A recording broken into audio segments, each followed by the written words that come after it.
Hello and welcome back to another Minecraft video, and today we are back once again on our lovely realm, and today we'll be working on an exciting new project. I'm hoping to get the state park, as we will be putting it where behind I am, but first let's hop over to our lovely garden. So let's check out the lovely garden for today, and for today, July 14th, we have the one and only Jesse, who commented they really enjoyed the nostalgic Stampy-esque feel that we got going on in our video. I'm so glad you enjoy the style, and hopefully I can keep making content for you guys. So let's hop right in. All right, so here we are at the construction site, or more or less the pit at the moment. And today, as figured, we've given the villagers a lot of places to work and a lot of places to live, but we haven't given them any place to rest. And rest is very important and important for health, so I figured we should build a park. And my general idea for this park is that we'll have a nice lagoon pile. We'll have like a little river or a waterfall coming in down that way and flowing it out that way to the sea. And then we'll have some lovely sitting areas around the pond. We'll have a big, beautiful bridge that will go over there and connect the village to the northern part of this island. And I think that is a great start. So let's hop right in. So the first thing with any large-scale terraforming project is, of course, the dirty part. We'll be using lots of dirt for this. I don't think I'm going to fill it in completely because that would take a ton of dirt. We're going to leave it hollow. But the first thing we're going to do is want to sculpt out the shape of our lake. It's always important to remember when you're building natural structures, you kind of want to keep them a little funky and sprungly. You want to keep them a little irregular. You don't want perfect cubes and perfect circles, because that's not usually how nature works. Sometimes there's perfect cubes and circles in nature, but to get a more realistic and relaxed look, make some jagged weird lines and go from there. All right, so I have the basic structure. Let's pop up with some scaffolding, get a bird's eye view. So I have my oh, what the heck is that? Bug rock, love that. So we have the basic amoeboid or runny egg shape, because normally when you build a pond, what you want is to have like a runny egg or like a funky looking amoeba. You don't want perfect circles and you don't want perfect cubes, because it gives a more natural feel. It's also important to take in mind where you're going to be putting in your inflow and your outflow. You don't need an inflow and outflow. It could just be like spring fed, but if you want to have like a river running into it, keep in mind, because like things like erosion and things like silt deposits affect how these things are shaped. Okay, to get a bird's eye view once more, now that I've done general structure. Yeah, so now we have our lumpy egg amoeba shape, and I think now that we've got the general shape, I'm going to go back in, add some detailing, make it a little more gradual, and then we'll be ready to construct the inflow and outflow. And perfect, yeah, it's a little more gradual, a little more realistic, because, you know, the sides of ponds don't go at a 45-degree angle. They're little slopes, so that looks a little better. So yeah, now we're gonna do the pond up there the spring that's gonna feed down into our lovely pool. And then we're gonna have a nice little stream that goes out to the river to give this a little bit more of a realistic look once it's filled in and are ready to go. So let's get to that. Okay, now that we cleared the area and expanded a little bit, we're going to plan our dig site. Yeah, so I'm thinking something around like this for our upper pool, and then we'll lead down into here. So we'll have the water fall down here, wind around, curve back here, and continue curving back and forth a little bit. So it goes down this way and then turns. When building rivers, I usually like to do a leading line, which I just do a 1x1 practice test to give like where the center of the river I want to be. That way I can get a good sense of all the curves I want to add into it, all the little details, and how I want it to bend with the topography. Bam. So now we have our leading line connected. Just gotta add that in there. Now we have our leading line connected now. So now we just gotta expand it and deepen it a little bit, but not too much because it is just a little stream. Perfect. Let's get another bird's eye view. Perfect. So we have our upper pond that winds down and around the topography until it connects up to our stream. So next, we just gotta make a little path to the ocean.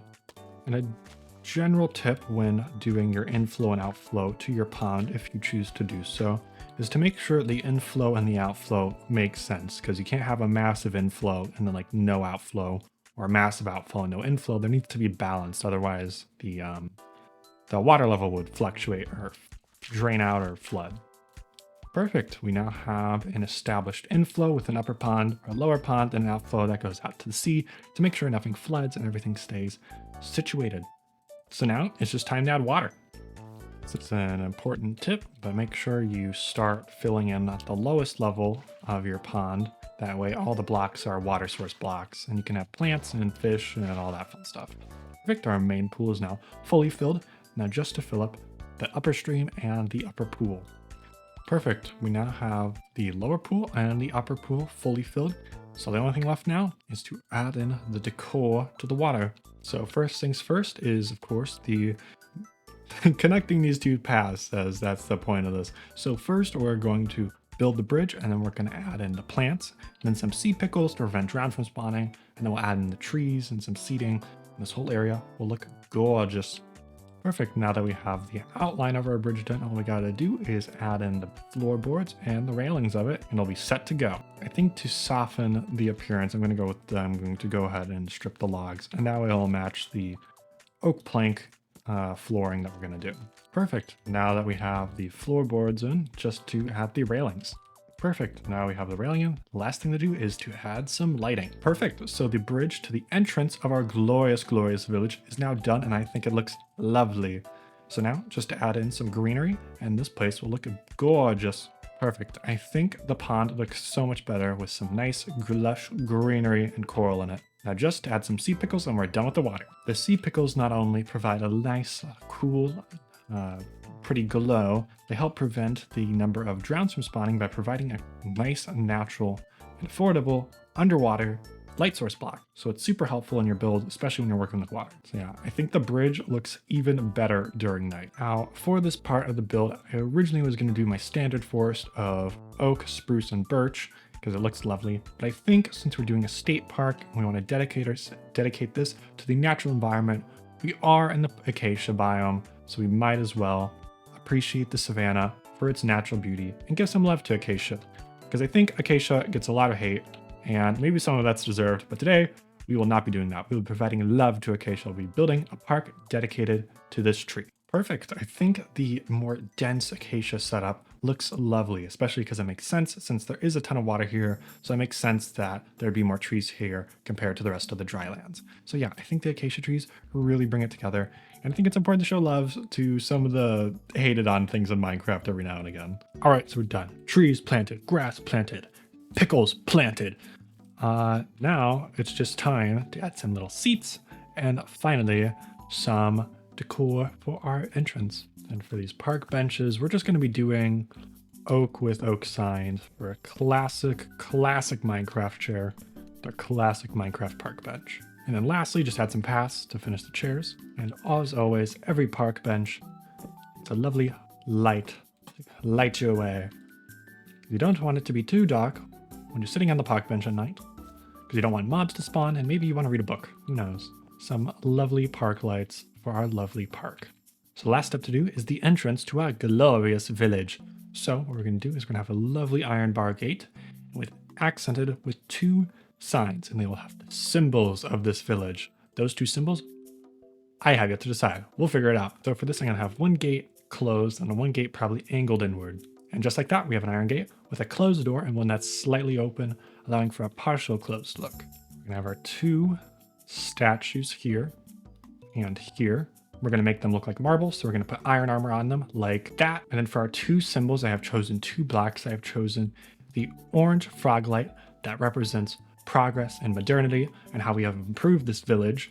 And also I have chosen the acacia log to give credit to the history of this place. As this was a savanna village, we have changed the style significantly. It's always important to remember the cultural signifiers and how this place is unique and it has its own heritage. So these two blocks will be our symbols for our lovely, beautiful village. And just like that, we finished building the state park to our glorious, amazing village. And we also added the two symbols to our village, which are the froglight and the acacia log. We added in a glorious pool with streams and an amazing bridge. We also brought back the acacia forest, allowing to remember how far we've come and also the cultural signifiers of this place. We also built these adorable park benches with nice, cozy, warm light, remembering the importance of rest and taking a break. We also added all this aquatic life, bringing forth new character and new hope to this area. If you made it this far into the video, make sure to like and subscribe so I can keep making more content for you guys. As always, if you want to be featured here in our lovely garden for our lovely world, like Jacob and Jesse, make sure to like, comment, and subscribe, and make sure to comment something that you liked in this video or something that you want to see built in the village.